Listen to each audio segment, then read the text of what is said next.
ટનાટન રાખવા માટે શુદ્ધ ઘીનું સેવન કરતા હો તો ચેતી જજો, કેમ કે બજારમાં મળતું ઘી તમારી તબિયત સુધારવાને બદલે તમને પહોંચાડી શકે છે હોસ્પિટલના બિછાને। રાજકોટમાં ફરી એક વખત સામે આવી છે ઘીમાં ઘાલમેલ, જેમણે માર્કેટમાં વેચાઈ રહેલા ઘીની ગુણવત્તા સામે ઊભા કર્યા છે અનેક સવાલો।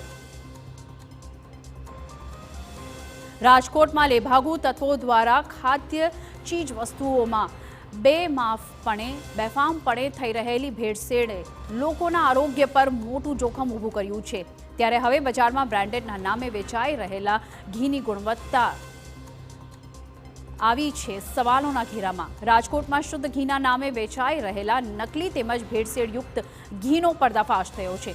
મનપાના આરોગ્ય વિભાગ દ્વારા શહેરના મહેશકુંજ અને કૃષ્ણા ડેરીમાંથી લેવાયેલા ઘીના તમામ નમૂના ફેલ થયા છે। ઘીમાં પામોલિન તેલ તેમજ હળદરનો ઉપયોગ કરાતો હોવાનો રિપોર્ટમાં ઘટસ્ફોટ થયો છે। આરોગ્ય ટીમ દ્વારા ફેબ્રુઆરી મહિનામાં ઘીના સેમ્પલ લેવામાં આવ્યા હતા, જેનો રિપોર્ટ હવે આવ્યો છે અને આ રિપોર્ટ લેભાગુ તત્વોની નફાખોરીની દાનત છતી કરે છે। લેભાગુ તત્વો નફાખોરી માટે કરતા હતા ઘીમાં ભેળસેળ।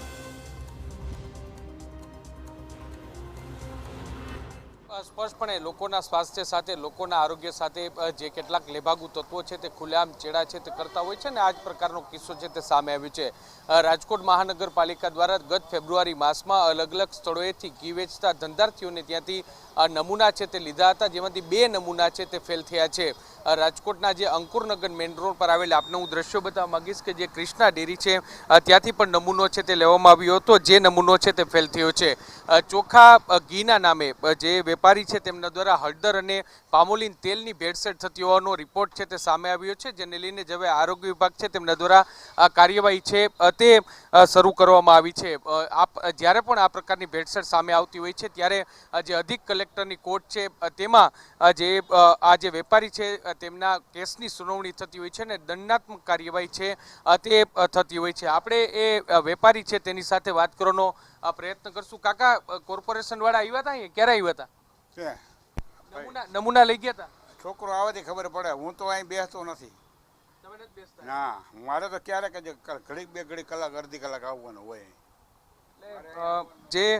જે આરોગ્ય વિભાગ છે તેની જે તપાસમાં સામે આવ્યું છે કે જે ચોખા ઘીના નામે ભેળસેળયુક્ત ઘી છે તે વેચવામાં આવતું હતું, સસ્તું વેચવાની અને વધુ નફો કમાવાની લાહીમાં આ પ્રકારનો જે ભેળસેળ છે તે કરવામાં આવતી હોવાનું સામે આવ્યું છે। હાલમાં સમગ્ર મામલે જે મહાનગરપાલિકા દ્વારા જે લેબોરેટરીનો રિપોર્ટ આવ્યો છે તે રિપોર્ટના આધારે હવે આગળની કાર્યવાહી છે તે હાથ ધરી છે। 2 આ પ્રકારના ધંધાર્થીઓ છે તે સામે આવ્યા છે અને હવે આગામી દિવસોમાં આ અંગે કાયદેસરની કાર્યવાહી છે તે હાથ ધરવામાં આવશે।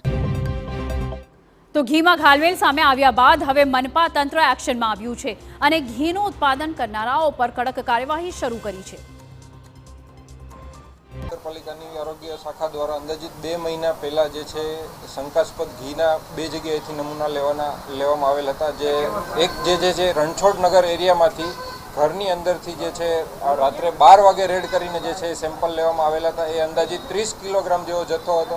તેની અંદર જે છે આપણે કહી શકાય કે તિલનું તેલ અથવા તો ટર્મરિક એટલે કે હળદર ને અથવા તો જે કહી શકાય કે વેજીટેબલ ફેટ તેનો જે છે ભેળસેળ તેમાં આપણને સામે જોવા મળેલ છે। ત્યારબાદ બીજું જે શંકાસ્પદ ઘી હતું જે તેનો જથ્થો જે છે માલવ્યનગર પોલીસ સ્ટેશનમાં જે છે પોલીસ દ્વારા જે ફરિયાદ કરવામાં આવેલી હતી તેને અનુસંધાને ત્યાંથી આપણે જે સેમ્પલ લેવામાં આવેલું હતું તેમાં પણ જે છે આ જ પ્રકારની વેજીટેબલ ફેટ અને ઓઇલની જે છે આપણને ભેળસેળ સામે આવેલ જોવા મળેલ છે। તે જથ્થો પણ અંદાજે 5 થી 6 કિલો જેવો જથ્થો હતો, તો ત્યારે એ જથ્થાનો પણ નાશ કરેલો હતો। એ બંને નમૂનાનું જે છે સેમ્પલ જે છે સબસ્ટાન્ડર્ડ જાહેર થયેલ છે, તો ત્યારબાદ હવે જે છે તેમને જે છે એજ્યુકેશનની કાર્યવાહી આગળ કરવામાં આવશે। તગડી કિંમત ચૂકવીને તમે બજારમાંથી શુદ્ધ ઘી તો ખરીદો છો, પરંતુ શુદ્ધના નામે હવે ઠેર ઠેર નકલી ઘી વેચાઈ રહ્યું છે, પરંતુ આ નકલી ઘી તમારા સ્વાસ્થ્ય માટે છે અત્યંત જોખમી। તો આવો જાણીએ આખરે સ્વાસ્થ્ય માટે કઈ રીતે આ નકલી ઘી જોખમી છે। ભેળસેળિયું ઘી ખાવાથી શરીરને અનેક નુકસાન થાય છે. ઘીમાં કેમિકલની ભેળસેળથી કેન્સર સહિતના રોગોનું જોખમ ઊભું થતું હોય છે.